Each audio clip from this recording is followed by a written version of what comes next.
집착과 외면. 어떤 것을 갖고 싶고 유지하고 싶고 꼭 자기 뜻대로 하려는 것을 집착이라고 합니다. 낚시를 하다 아무리 큰 물고기가 걸렸더라도 물에 빠져 죽을 정도가 되면 낚싯대를 놓아야 하는데 아까운 마음에 끝까지 낚싯대를 잡고 있는 게 집착입니다. 물속으로 끌어들어가면서 살려달라 아우성을 칩니다. 빨리 놓으라고 하면 죽어도 못 놓겠다. 이런 기회가 어디 있냐고 합니다. 집착에 이끌려 고통에 빠지는 겁니다. 내 뜻대로 하고 싶은데 안 되면 집어치워버리는 것을 외면이라고 합니다. 고기가 안 잡힌다고 낚싯대를 집어던지는 것과 같아요. 내 뜻대로 안 되니까 던져버렸다가 며칠 후에 다시 낚싯대를 잡지요. 집착과 외면은 제 뜻대로 하려는 욕망의 다른 표현입니다. 상황에 따라 다르게 일어날 뿐 그 근원은 같은 감정입니다. 집착과 외면은 늘 반복되기 때문에 문제가 해결되지 않고 고통이 계속됩니다. 윤회하고 있지요. 부모님의 인생을 사셨으면 좋겠어요. 독립하고 싶은데 부모님이 너무 저를 위해 사셔서 부담스러워요. 부모가 자식에게 희생하는 이유는 자식을 위해서가 아니라 본인이 좋아서 하는 거예요. 성인이 되면 부모님이 뭐라고 하든 자기 인생은 자기가 알아서 살면 돼요. 부모가 뭘 하든 그건 그들의 인생이니 내가 간섭할 필요가 없습니다. 하고 안 하고는 내가 결정하면 됩니다. 부모님이 시키는 대로만 하면 나는 평생 부모의 종이에요. 20살이 넘었으면 내 인생은 내가 책임져야 행복해집니다. 사람이 제일 어려워요. 사람을 사귈 때 너무 망설이지도 말고 계산하지도 말고 일단 마음 가는 대로 해보세요. 좋다고 고백하는데 상대가 싫다고 하면 쿨하게 알았다 하고 물러나면 됩니다. 이것을 상대에게 고백했다가 거절당했다고 생각하면 상처를 받겠죠. 그것은 상대에게 선택의 기회를 주고 그 사람의 자유를 존중한 결과일 뿐이에요. 내가 커피를 좋아한다고 했는데 상대는 커피가 싫다고 한 것과 마찬가지죠. 언제 어디에서나 여러 사람을 만나며 인간관계를 쌓는 것에 두려움을 갖지 말고 사귀면서 관계 속에서 배워나가세요. 실패해도 괜찮습니다. 살짝 아픔을 겪더라도 다시 앞으로 나아가면 됩니다. 사람을 두려워하지 마세요.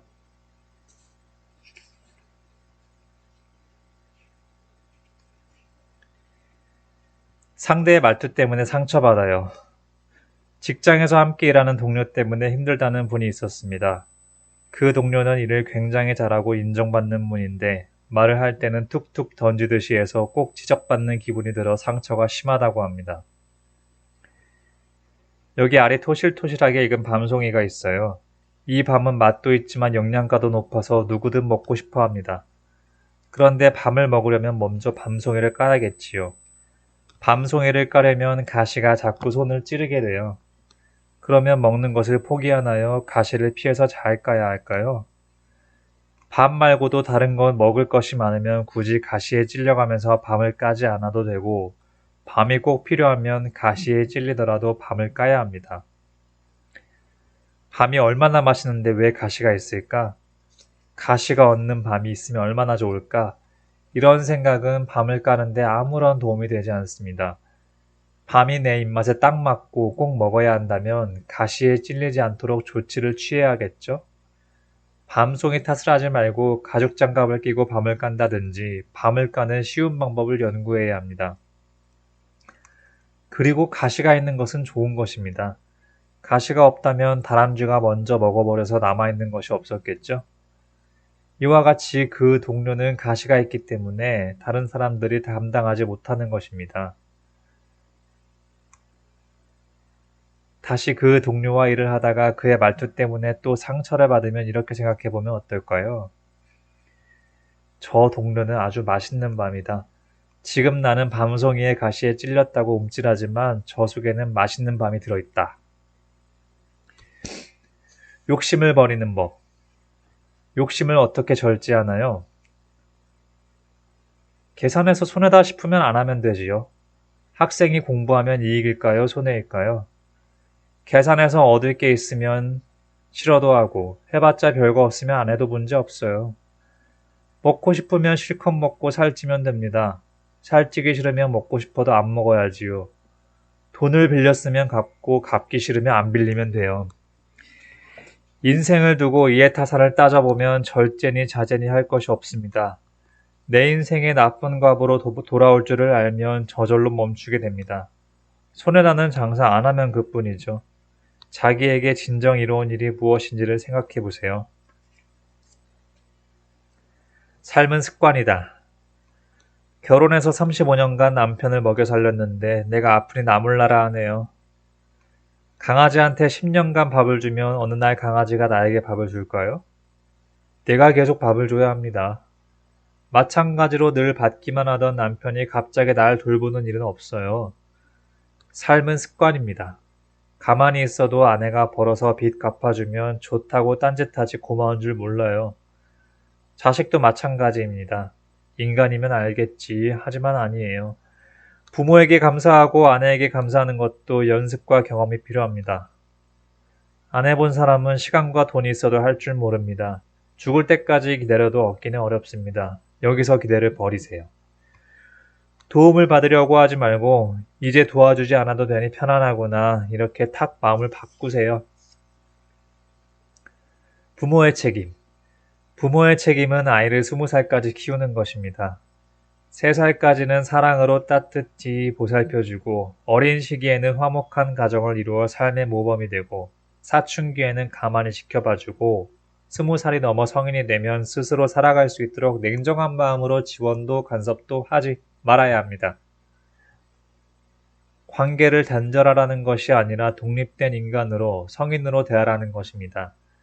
어떤 판단과 결정도 너를 믿고 지지하겠다는 마음을 가지라는 것입니다. 자녀에게 결혼을 강요하거나 부모와 같은 삶을 살도록 강요해서는 안 됩니다. 경험을 이야기해주고 조언을 할 수는 있지만 선택은 스스로 하게 해야 합니다.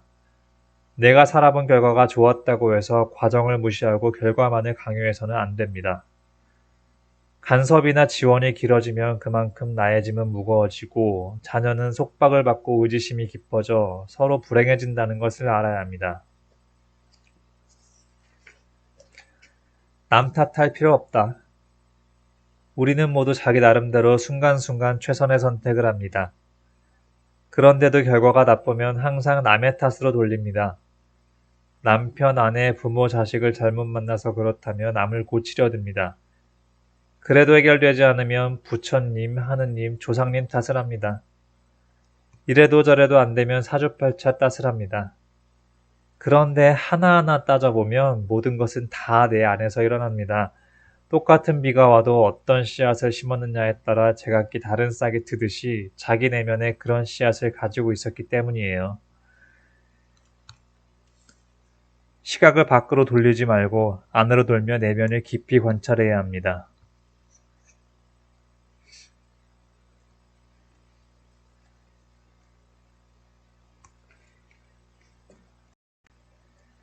불안은 어디에서 오는가? 불안은 어디에서 오는가? 몸의 이상이 정신에 영향을 주기도 하지만 대개는 마음이 문제입니다. 병원에서 검사를 받을 때 큰 병에 걸린 것 아니냐며 미리 걱정을 하면 실제로 병에 걸리지 않아도 병에 걸린 것처럼 마음이 불안하고 초조해집니다. 불안은 미래에 대한 근심과 걱정에서 옵니다. 미래를 생각하지 말라는 것이 아니고 그 생각에 집착하지 말라는 것입니다. 미래에 집착하면 그 일이 일어날 것 같은 착각이 들면서 불안해집니다. 내일 일은 내일 생각한다는 마음으로 편안하게 생활해 보세요. 이 정도면 괜찮다. 주변 사람들은 저마다 좋은 장점 하나씩 갖고 있는데 저만 별것 없다고 느껴져서 괴롭습니다. 달리기를 할 때 육상선수와 비교하면 내보다 그보다 못하지만 거북이와 비교하면 내가 더 낫습니다. 내 장점을 생각하고 스스로를 인정해야지 굳이 타인의 장점을 찾아내서 비교하는 것은 자기를 미워하는 어린 짓입니다. 이 세상에서 나는 오직 단 한 명일 뿐입니다. 귀한 자신을 남하고 비교하면서 괴롭히지 말고 이 정도면 괜찮다고 있는 그대로 인정해 주세요.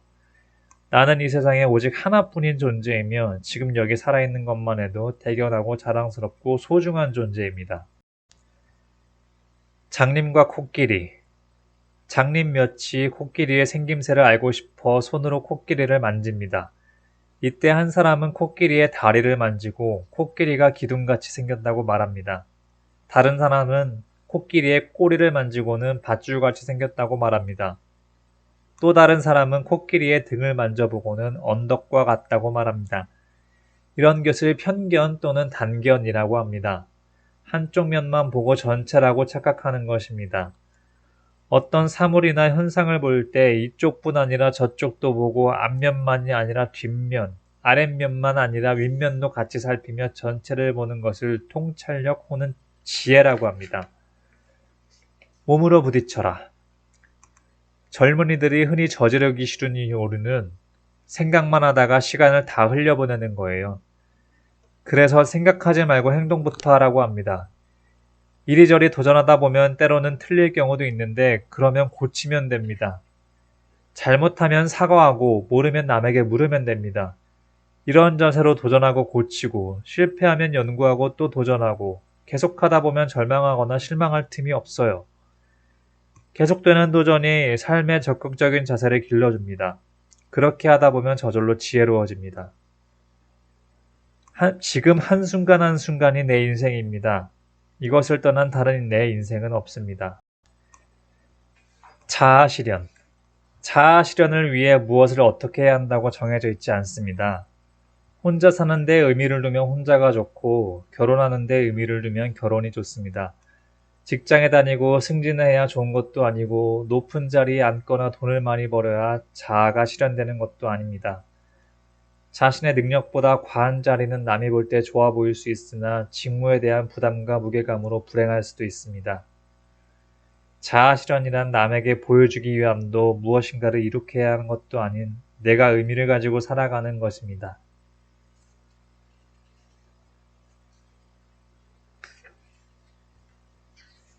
무심히 보라. 우리는 상대에게 무언가를 말하거나 요구할 때 내가 원하는 어떤 대답을 듣겠다고 미리 정해놓고 그의 눈치를 봅니다. 원하는 대답이 나오지 않으면 성질을 내고 토라집니다. 남의 생각을 간섭하려 들어요. 간섭하려는 마음을 내려놓고 가볍게 이야기해 보세요. 꽃이 피는 것도 제 사정이고 지는 것도 제 사정입니다. 꽃이 피면 꽃을 보고 꽃이 지면 잎을 보면 되는 것처럼 무심히 보는 연습을 해보세요. 스펙보다 경험. 아파본 사람이 의사가 되고 불이익을 당해본 사람이 변호사가 된다면 환자나 의료인의 고충을 가장 잘 아는 사람이 되겠지요. 어려움 없이 좋은 대학 진학해서 원하는 직업 갖는 게 좋은 일만은 아닙니다. 사회에 나가 버팀목이 되는 힘은 좋은 성적이나 대학이 아니라 어려움을 겪어낸 경험입니다. 불편한 동료. 마음에 들지 않는 직장 동료 때문에 불편합니다. 그 사람을 계속 문제 삼으면 앞으로 직장 생활하기 힘듭니다. 이 사람이 없어지면 다른 사람이 또 문제가 됩니다. 그러니 저런 사람도 있구나 하면서 편안하게 대해보세요. 음식을 먹을 때도 내가 좋아하는 음식과 싫어하는 음식이 있잖아요. 나는 좋아하지만 다른 사람은 싫어하는 음식도 있죠. 사람도 마찬가지입니다. 내가 싫어하는 사람을 다른 사람은 좋아할 수 있어요. 좋은 사람과 나쁜 사람이 따로 있지 않고 내가 좋아하고 내가 싫어하는 겁니다. 내 마음에 드는 사람만 사귀면 100명 중에 10명밖에 못 사귀지만 마음에 드는 사람 안 드는 사람 상관없이 두루 사귀면 100명을 다 사귈 수 있습니다. 자기의 기호에 집착하면 그만큼 관계 범위가 제한됩니다. 마음의 문을 열어야 합니다. 상대를 있는 그대로 보면 내가 편안해집니다. 좋은 인연, 나쁜 인연. 콩이 모래밭에 떨어지면 싹을 틔우기 어렵지만 기름진 밭에 떨어지면 싹이 잘 틉니다. 그런데 기름진 밭을 더럽게 보고 깨끗한 모래밭을 좋게 보아 모래밭에 콩을 심으면 싹이 잘 안 나겠죠? 욕심으로 눈이 어두워지면 인연의 씨앗을 잘못 뿌릴 수 있습니다. 잘못된 인연은 짓지 않는 것이 가장 좋습니다. 그런데 주어진 땅에 모래밖에 없다면 걸음을 주고 잘 가꾸어야 합니다. 그처럼 이미 맺어진 인연이라면 좋네 나쁘네 분별하지 말고 좋은 방향으로 잘 푸는 것이 좋습니다. 행복과 자유를 얻으려면 나쁜 인연이든 좋은 인연이든 좋은 방향으로 풀어야 합니다. 그런데 세상살이에서 보면 좋은 인연, 나쁜 인연이 따로 있는 것 같지만 깨달음의 길에는 좋고 나쁜 인연이 따로 없습니다. 꿈에서 깨면 좋은 꿈, 나쁜 꿈이 없듯이. 인간관계가 오래가지 못합니다. 인간관계가 오래가지 못합니다. 나이 들어 혼자 될까 겁이 나요. 모든 관계가 오래가야 좋다고 할 수는 없어요. 어떤 관계는 짧은 게 좋고 어떤 관계는 오래가야 좋을 때가 있습니다. 분류는 짧을수록 좋고 결혼은 길어야 좋겠지요. 길어야 좋은 관계가 자꾸 짧아지거나 짧아야 좋은 관계가 자꾸 길어지면 개선하면 됩니다. 모든 사람과 무조건 오래간다고 인간관계가 너무 복잡해지고 다양한 사람을 만날 수가 없습니다. 인간관계는 만나기도 하고 헤어지기도 하면서 오고 가야지 너무 꽉 묶여 있으면 자유를 잃습니다. 늙어서 외로울까 너무 걱정하지 마세요. 모든 인간은 혼자 왔다 혼자 갑니다. 1년은 견뎌라. 갓 취업한 사회초년생입니다. 직장에 비합리적인 일들이 많아 스트레스가 큽니다. 인도에 제가 지원하는 봉사단체가 있는데 한국에서 봉사자가 처음 파견되면 말이 많아요. 인도 전체 사회를 고쳐주려는 양 게으르다, 비효율적이다 등등 온갖 이야기를 하죠. 그러다 인도의 무더운 여름을 한번 지나보면 왜 사람들이 낮잠을 자는지, 왜 움직임이 느린지 이해가 되지요. 그래서 저는 인도에서 일하려거든 1년은 그저 묵묵히 견뎌보라고 말합니다. 마찬가지로 1년은 배우는 마음으로 임하는 게 좋겠습니다. 1년 뒤 마음이 좀 차분한 상태에서 봐도 회사를 위해 개선하면 좋겠다 싶을 때 문제 제기를 해보세요. 부정 위에 비판의식을 가지면 파괴적인 에너지가 나오지만 긍정 위에 비판의식을 가지면 개선의 에너지가 나옵니다. 공부를 잘하고 싶어요. 공부는 자기 필요에 의해서 해야 물리가 터지고 통찰력이 생깁니다.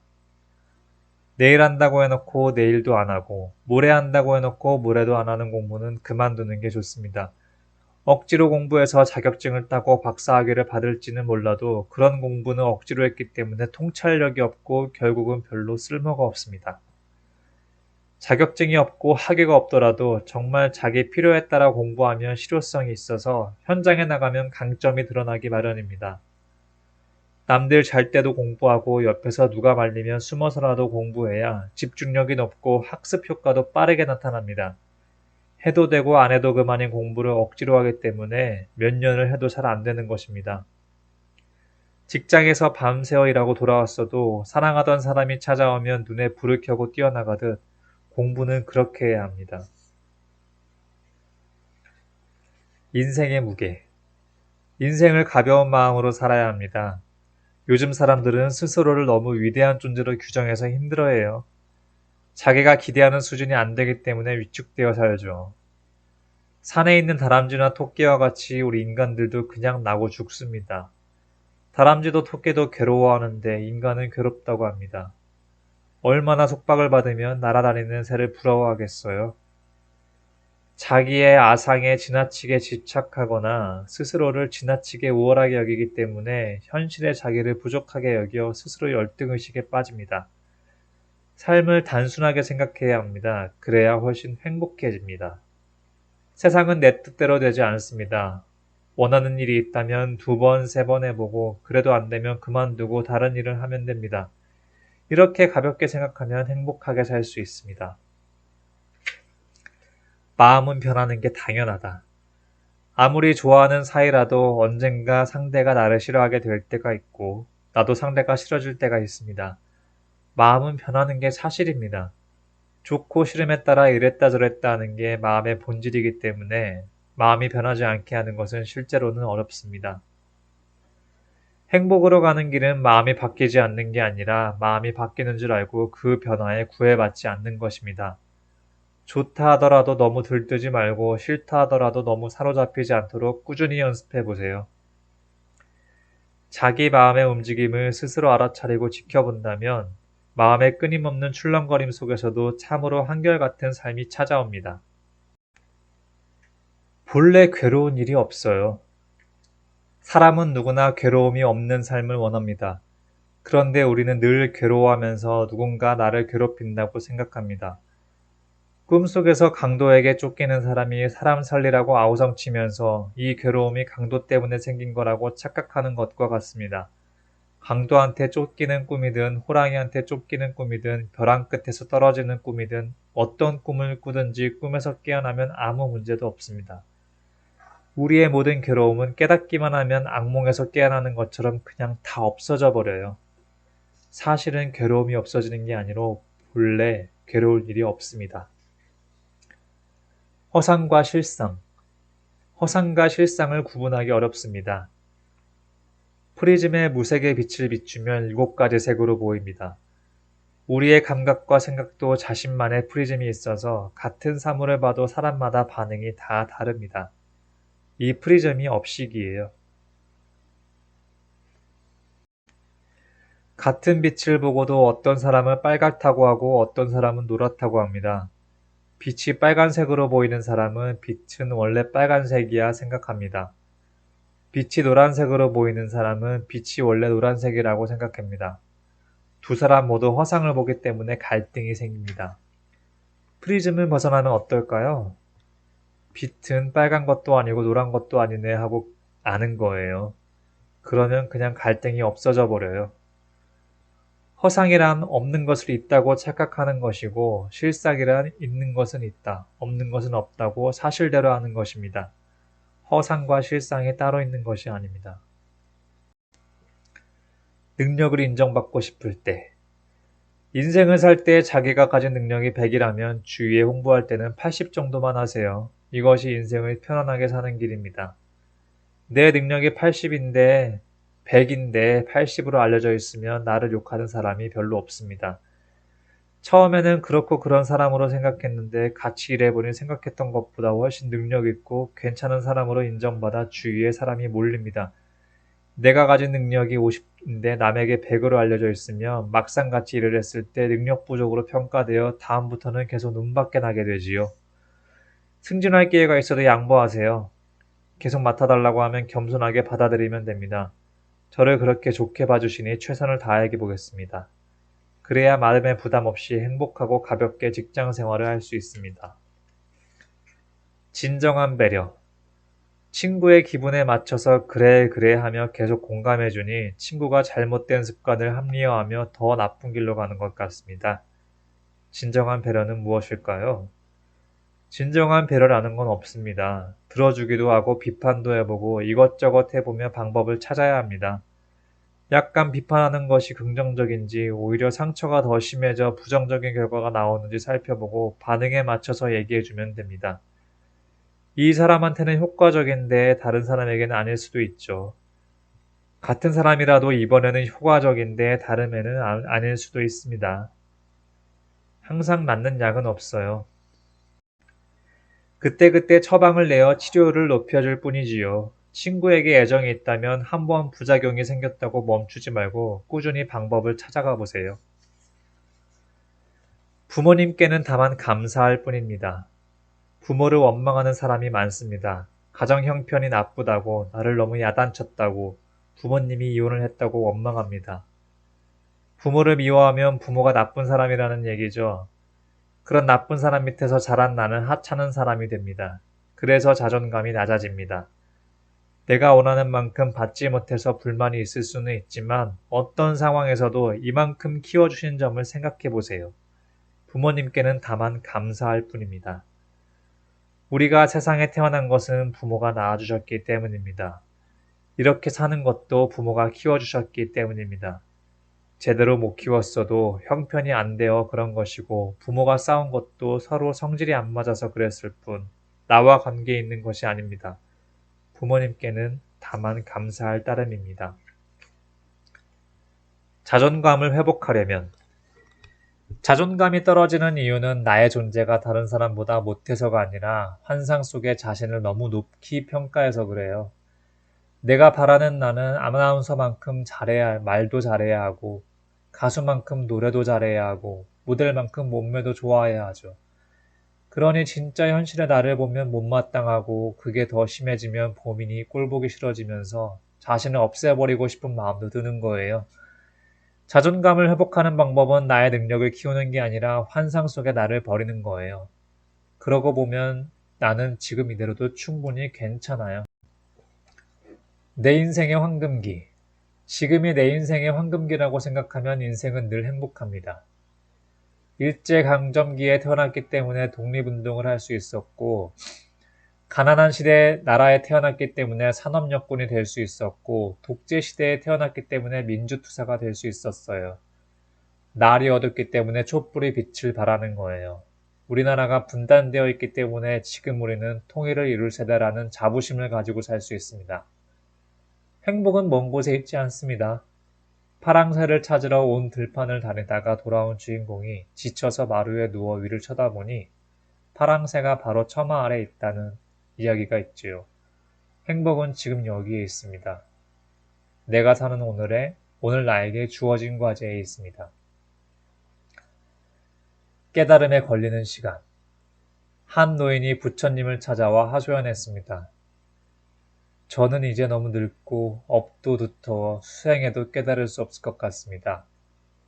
부처님이 노인에게 물었습니다. 여기 수레에 섭이 가득 실려 있어. 이것을 다 태우려면 불을 몇 차나 쓰면 되겠어?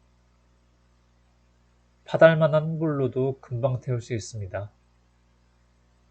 순간 노인의 마음이 환하게 열렸어요. 아무리 업이 두텁고 죄가 많은 사람이라도 눈을 탁 뜨는 순간 깨달을 수 있습니다. 마치 잠에서 깨면 괴로운 악몽도 화려한 꿈도 모두 사라지는 것처럼.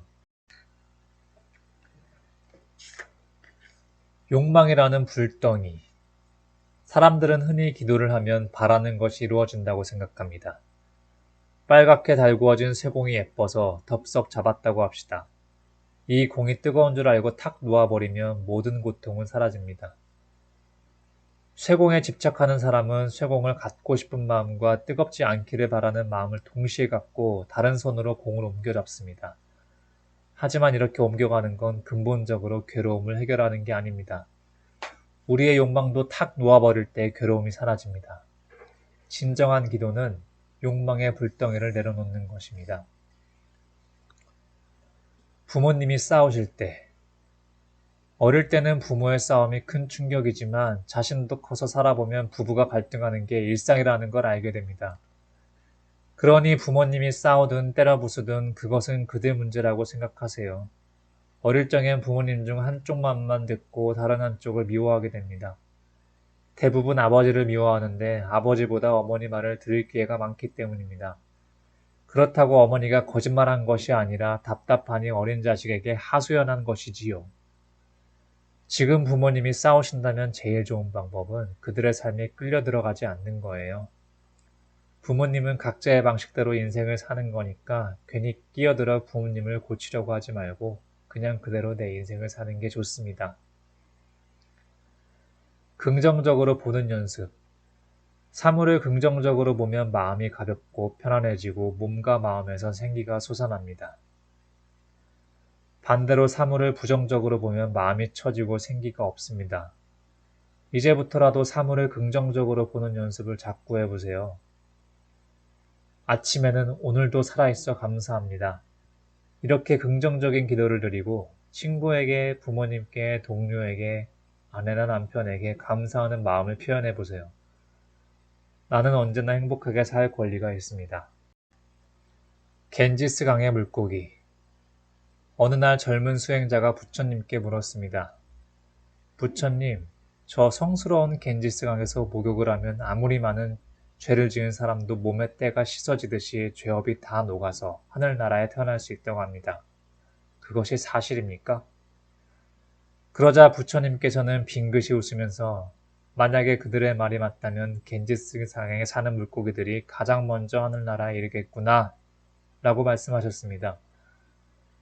그 순간 젊은 수행자는 모든 의심이 순식간에 사라지고 마음이 확연히 밝아졌습니다. 알았습니다, 부처님. 알았습니다, 부처님. 잘 알았습니다, 부처님.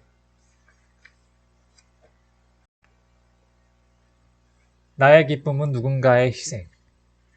대부분의 사람들은 재물이든 권력이든 명예든 인기든 남보다 더 많이 소유해야 인생을 성공적으로 산다고 여깁니다. 문제는 더 많은 소유가 상대적인 개념이라는 거예요. 남보다 많이 소유하려면 누군가 남보다 적게 소유해야 합니다. 결국 우리가 추구하는 성공은 본질적으로 남의 고통 위에 있다고 할 수 있어요.